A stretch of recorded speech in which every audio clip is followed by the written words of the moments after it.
মাঝে মাঝে পরিবারের সবাই একসাথে ঘুরতে যাওয়ার মজাই আলাদা। আজকে ঘুরতে না, আমার ভাগ্নির বাসায় দাওয়াতে যাব অনেক দিন পরে। দাওয়াতও খাওয়া হবে, আবার ঘোরাও হবে। বাসার সামনে থেকে রিক্সায় উঠলাম, তারপরে আমরা গাড়িতে উঠবো। এই যে আমাদের গাড়ি সময় মতো ছেড়ে দিল। আমরা রওনা হলাম ভাগ্নির বাসার উদ্দেশ্যে। আসসালামু আলাইকুম এভরিওয়ান, ওয়েলকাম জানাচ্ছি আমার নতুন একটি ছোট ব্লগে। আজকের ব্লগে থাকবে আমি দাওয়াত খেতে কোথায় গেলাম, কি কি করলাম, কি কি খেলাম, সব কিছুই। আশা করি আপনাদের অনেক অনেক ভালো লাগবে। অবশ্যই সাথে থাকবেন এবং কে কোথা থেকে আমার ভিডিওটি দেখছেন অবশ্যই জানাবেন। আর বন্ধুরা, ভালো লাগলে লাইক কমেন্ট শেয়ার করতে ভুলবেন না। বন্ধুরা, একটি মজার বিষয় হচ্ছে এই বয়সে আমি নানিও হয়ে গিয়েছি। আমার একটা কিউট নাতনি রয়েছে। আপনাদেরকে এই ভিডিওতে আমার নাতনিকে দেখাবো। এই যে আমরা গাড়ি থেকে নেমে আপনাদের ভাইয়া মিষ্টি দই কিনলো। তারপরে আমরা আবার রিক্সা করে ওদের বাসায় চলে যাব। আমার চেয়েও আমার ছেলেরা ভীষণ খুশি ওর আপুর বাসায় যাবে বলে, এবং সেখানে ওর ছোট্ট একটি খালামণিও রয়েছে, তার সাথে খেলা করবে।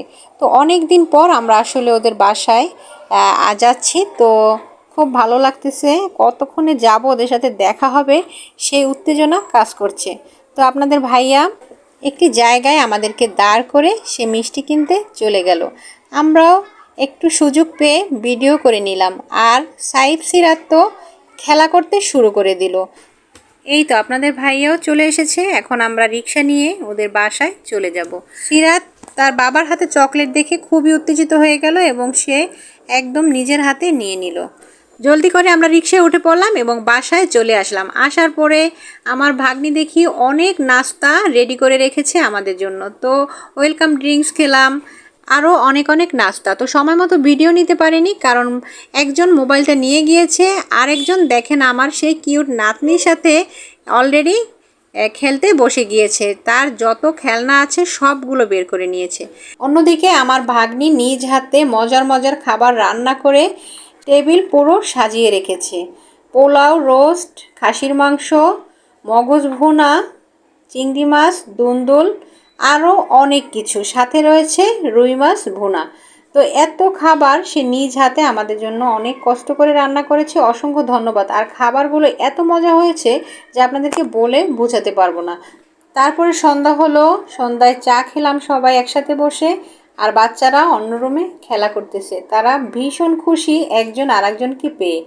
আর আমার নাতনির এত লজ্জা, সে খুব লজ্জা পায় এবং অনেক কিউট মাশাল্লাহ।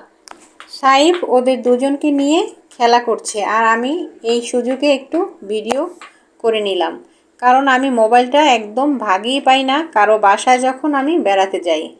আর সব ভিডিওগুলো আমি নিতে পারি না, কারণ ওদের হাতে ফোন থাকে। আর অন্য রুমে আমার শ্বশুর বরিশাল থেকে বেড়াতে আসছিল, সেও তার নাতনির বাসায় আছে আমাদের সাথে। তো সে শুয়ে আছে, আমি একটু দূর থেকে ভিডিও নিয়ে নিলাম। আর আমার ভাগ্নি দেখেন, সে রান্নাঘর থেকে সরছেই না।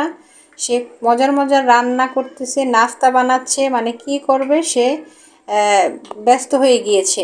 তারপরে আসলাম বারান্দায়, দেখেন কত সুন্দর ভিউ। এটা হচ্ছে ঢাকা চট্টগ্রামের হাইওয়ে রোড। তো ওদের বারান্দা থেকে অনেক সুন্দর ভিউ দেখা যাচ্ছে। আর দিনের বেলায় অনেক ভালো লাগে, রাতেও ভালো লাগে। রাতে এই ভিউটা অনেক সুন্দর লাগে। জানি না মোবাইলে কেমন লাগছে, কিন্তু নিজ চোখে অনেক সুন্দর লাগছে।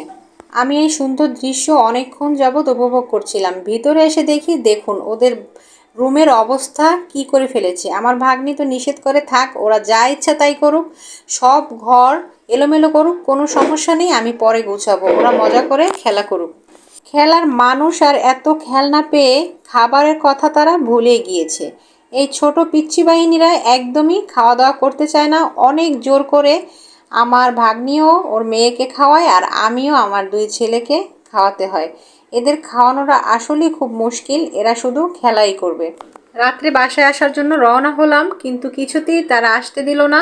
তো থেকে গেলাম, অনেক মজা করলাম রাতে। সকাল হলো, সকালে নাস্তা করে বাসার উদ্দেশ্যে রেডি হয়ে গেলাম। বাচ্চারা কিছুতেই আসবে না, তাদেরকে বুঝিয়ে শুনিয়ে এই যে নিচে চলে আসলাম। এখন আমাদের ভাগ্নি জামাই আমাদেরকে সামনে এগিয়ে দিয়ে আসবে, আমরা গাড়িতে উঠে বাসায় রওনা দিব।